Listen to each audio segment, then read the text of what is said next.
Bonjour chers amis, je réponds au nom de Jean Fandé, je suis professeur de français. Je suis ici ce matin pour partager avec vous quelques notions en français pour que vous puissiez passer de façon pragmatique et pratique ces périodes de confinement imposées par Covid-19. Mais avant de commencer, j'aimerais en toute responsabilité vous rappeler quelques gestes barrières indispensable, incontournable pour éviter la propagation de cette maladie. Vous le savez très bien, il faut absolument se laver les mains régulièrement à l'eau et au savon. Il faut également, lorsqu'il est indispensable de se déplacer, porter obligatoirement son cache-nez ou son masque et respecter en tout point de vue et partout où vous passez la distanciation sociale de 1 mètre au moins par rapport aux autres. Voilà, chers amis, en intro, ce que je peux vous dire avant de commencer la leçon d'aujourd'hui. Chers amis, vous savez qu'à l'examen du BEPC, on peut vous demander de produire plusieurs types de tests. On peut par exemple vous demander de produire un test de type argumentatif, de type injonctif, de type narratif, de type descriptif. Mais aujourd'hui, moi, je tiens à aborder avec vous le test de type injonctif. Et nous allons le découvrir à travers ce sujet que voici. Le sujet est libellé ainsi qu'il suit. Situation d'évaluation. Exercer une grande fonction plus tard a toujours été le souhait de bon nombre d'apprenants. Mais ils ignorent souvent que, pour y parvenir, il faut consentir d'énormes sacrifices. Tu es invité à leur prodiguer quelques conseils pouvant les aider à aboutir à leur fin. Consigne 1. Identifie clairement le type de test à produire. 2. Détermine les domaines d'application de tes conseils. École, vie sociale, maison par exemple. 3. Donne des détails sur chacun de ces domaines. Nota bene. N'oublie pas que ton devoir doit comporter une introduction, un corps du devoir et une conclusion. Relis ton devoir et corrige tes fautes. Donc voilà ainsi libellé le sujet que nous allons aborder.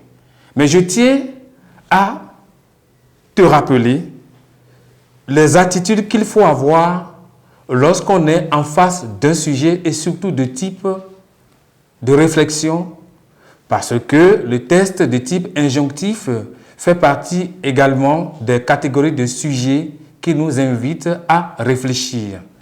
Lorsqu'on est devant un tel sujet, la première question qu'il faut se poser, c'est de savoir de quoi il s'agit. Cette première question permet d'identifier le thème abordé, le domaine concerné, la question soulevée. Ça permet d'éviter le hors-sujet. Ici, par exemple, lorsqu'on pose la question de savoir de quoi il est question ou bien de quoi le sujet parle, eh bien, on peut simplement dire qu'il s'agit des apprenants ou des rêves d'apprenants. Deuxième question qu'on peut par exemple se poser devant un tel sujet, c'est de savoir quel est le problème qui se pose. Le problème qui se pose ici, dans le sujet que nous sommes appelés à traiter ici, c'est les apprenants qui désirent légitimement, bien entendu, occuper de grandes fonctions plus tard, mais qui ne savent pas les comportements, les attitudes à observer pour pouvoir y parvenir. L'autre question qu'on pourrait se poser devant un tel sujet, c'est de savoir qu'attend-on de moi? Cette question permet d'identifier la consigne qui accompagne ce sujet, c'est-à-dire la recommandation qui doit nous tenir à cœur afin que nous n'allions pas à leur sujet. La consigne ici, on nous demande, bien entendu, de prodiguer quelques conseils pouvant aider ces apprenants, ces amis, à savoir les comportements qu'il faut adopter, qu'ils soient à la maison, qu'ils soient à l'école, qu'ils soient dans la vie sociale, afin d'aboutir, sinon de réaliser leurs rêves plus tard. L'autre question aussi, qu'on peut bien entendu se poser lorsqu'on est en face d'un tel sujet, c'est par exemple de se poser la question de savoir, je dois opter pour quel type de test. Et vous allez voir que dans ce sujet, il est déjà dit donner des conseils. Quand on dit donner des conseils, des recommandations, désordre. Et bien entendu, nous sommes en face d'un test de type injonctif. Donc, nous devons produire un test injonctif. C'est absolument nécessaire et nous devons nous souvenir de toutes les ressources, des indices qui nous conduisent à produire correctement ce genre de test. L'autre question qu'on peut également se poser, c'est de savoir comment dois-je m'y prendre? C'est-à-dire, quelles sont les attitudes, les comportements, les stratégies que je dois observer, les techniques que je dois mettre en œuvre pour réussir ce sujet. La consigne là-dessus est également claire. On a demandé que tu détermines les domaines d'application de tes conseils. Et enfin, la dernière question, la question pragmatique, la question habituelle qu'il faut se poser, c'est de savoir quelles sont les grandes parties de ma production. Et là, la consigne le rappelle également, ton devoir doit comporter nécessairement une introduction, un corps du devoir, une conclusion. Je rappelle pour toute fin utile que entre l'introduction et la conclusion, il ne doit pas avoir de disproportion. C'est-à-dire quoi? On ne peut pas produire par exemple une introduction de 10 lignes et proposer une conclusion de 2 lignes. Ce qui signifie qu'il faut respecter les 3 parties relatives à chaque séquence de votre production. C'est-à-dire quoi? L'introduction, on le sait, comporte 3 parties. La conclusion également. Et c'est lorsqu'on oublie que la conclusion comporte également 3 parties qu'on est souvent tenté, sinon on tombe dans le piège qui consiste à présenter un sujet, une copie qui donne l'impression d'être estropié, d'être un petit monstre, c'est-à-dire la tête est évasée, le tronc assez large et les membres inférieurs ratatinés. C'est un petit monstre littéraire de production que vous présentez ainsi. Chers amis, à présent, nous allons entrer dans le vif du sujet en essayant de voir ce qu'on peut proposer, je parle bien de propositions, en termes d'introduction, de corps de devoir et de conclusion. Par rapport à l'introduction, je disais tantôt qu'il faut absolument les 3 parties que sont idée générale,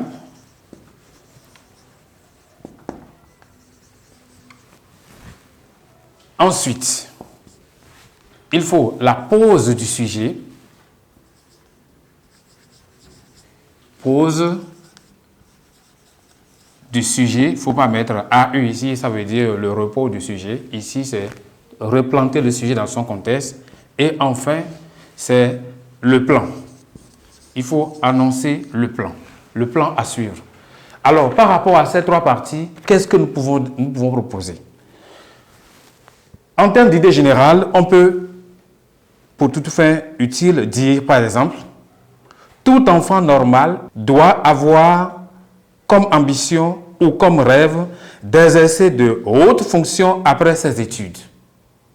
Ça, c'est l'idée générale. Alors, la pose du sujet.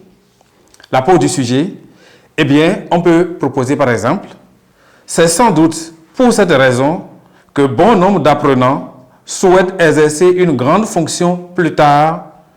Pourtant, ces derniers oublient souvent qu'ils doivent consentir des sacrifices énormes avant d'atteindre ce but.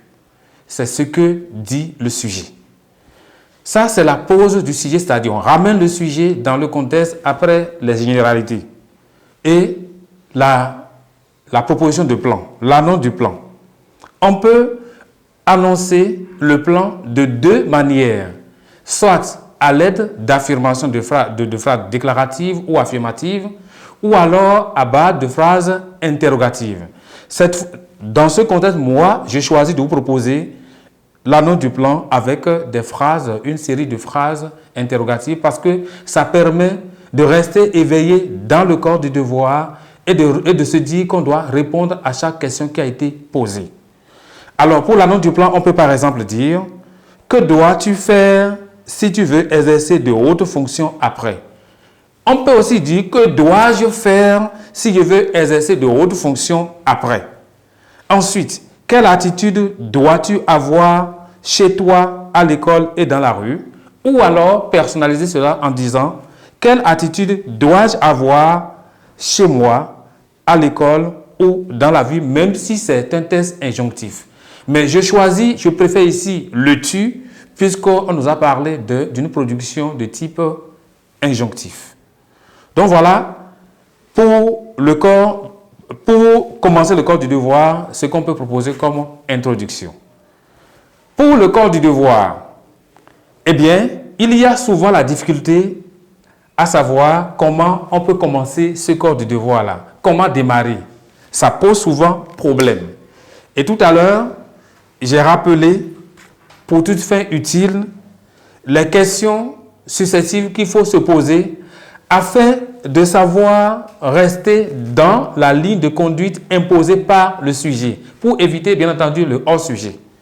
On nous demande de produire un test injonctif dans lequel nous allons donner des consignes à nos amis. On ne peut pas sauter pieds joints dans les conseils comme ça. Il faut souvent, pour commencer le corps du devoir, ce qu'on peut appeler la mise en contexte. Mise en contexte. Ça ressemble un peu à l'idée générale de l'introduction puisque c'est un nouveau départ que vous amorcez. C'est après ça que, en fonction de la consigne, on commence par répondre domaine par domaine, secteur par secteur. Ici, il s'agit d'un rêve et le rêve est spécifique à chaque apprenant. Ça veut dire que nous avons beaucoup de domaines d'intervention dans la vie. Eh bien, ici, nous n'allons pas prendre les domaines en fonction des lieux, c'est-à-dire, par exemple, maison, école, rue, etc. Mais nous allons plutôt évoluer en fonction, puisqu'on a demandé qu'il faut concentrer des efforts, en fonction du rêve, c'est-à-dire le type de métier que toi, en tant qu'apprenant, que celui qui est en train de produire le type de test à l'endroit de ses amis, ce qu'il a identifié comme fonction pour son ami. C'est-à-dire quoi? Celui qui veut devenir prêtre n'a pas à fournir les efforts dans le même contexte que celui qui veut devenir militaire. Celui qui veut devenir médecin ne voit pas le monde de la même façon que celui qui veut devenir poète. Et donc, c'est par rapport à ça maintenant qu'il faut aborder ce sujet, à mon sens. Et pour y parvenir, le corps du devoir peut commencer de la manière suivante, puisque nous avons parlé de mise en contexte. Et à ce niveau, on peut dire, on dit souvent qu'avant de construire une maison, l'architecte en a déjà conçu et réalisé le plan dans sa tête.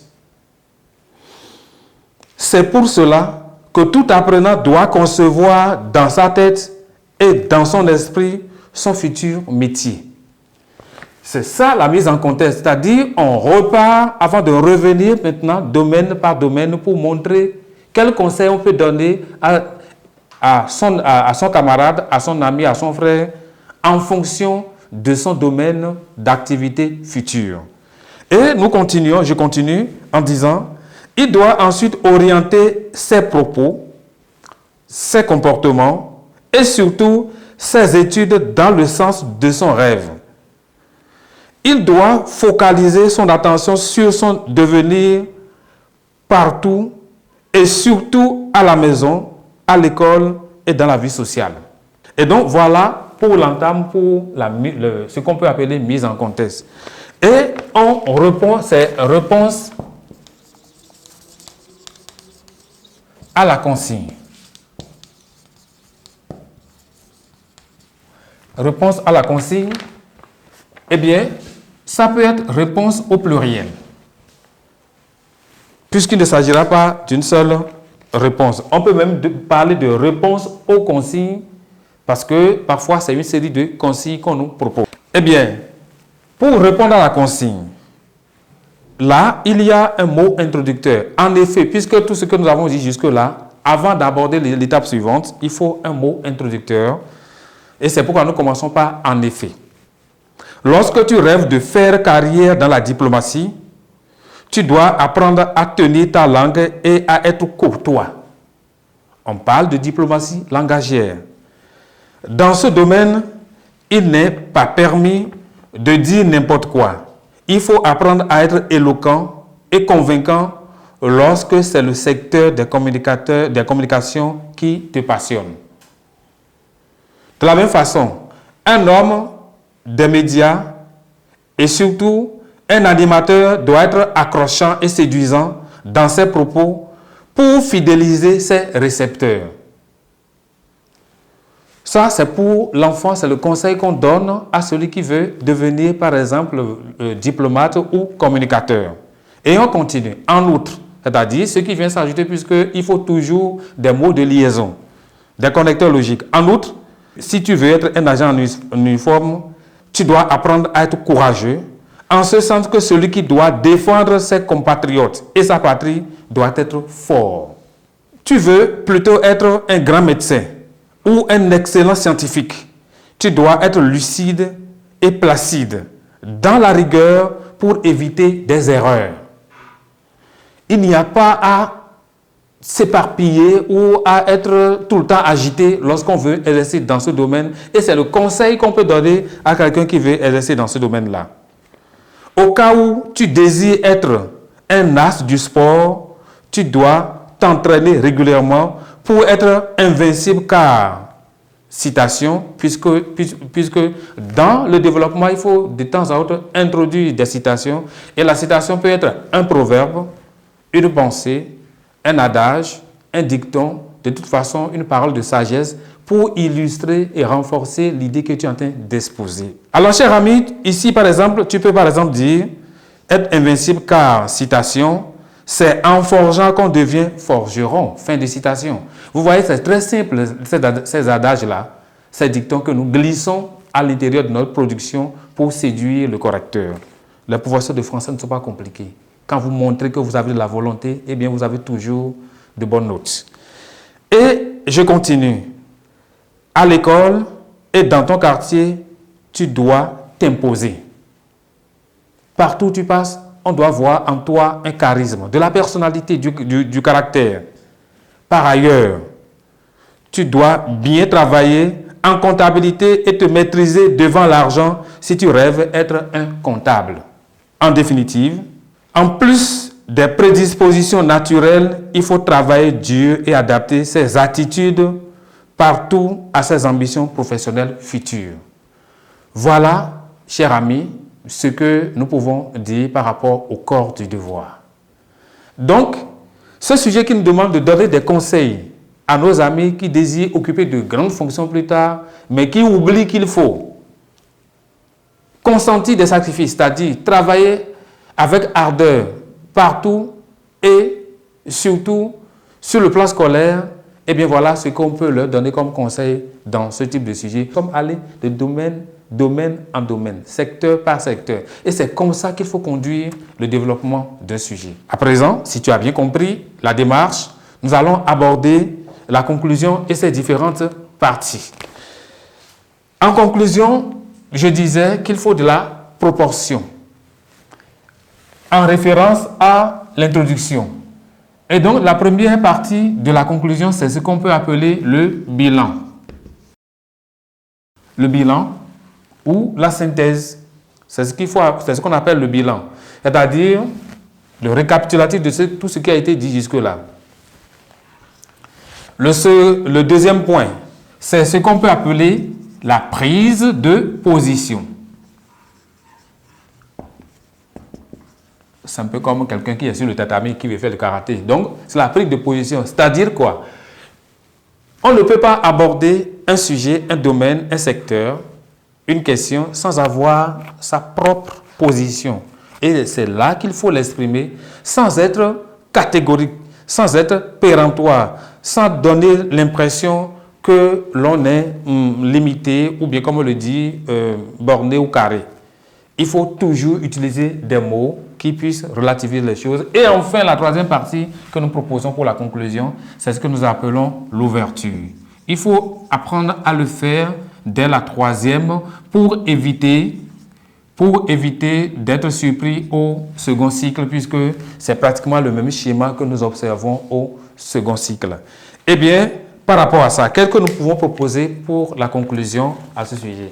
Pour le bilan, on peut par exemple dire, on ne peut reprocher à une personne de vouloir exercer de grandes fonctions plus tard.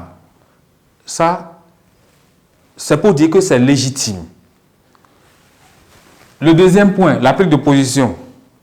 Il est néanmoins utile. Vous voyez, le mot néanmoins montre qu'il y a de la restriction par rapport à cette ambition légitime. Néanmoins, il est utile de rappeler que ce n'est pas le travail acharné et permanent que l'on peut réaliser ses ambitions. C'est le travail qui donne tout. Et nous continuons, ce n'est pas interdit d'apporter encore un peu plus de renforcement en termes de citation à la conclusion. C'est pourquoi Jean de La Fontaine a proclamé, je cite, « Le travail est un trésor ».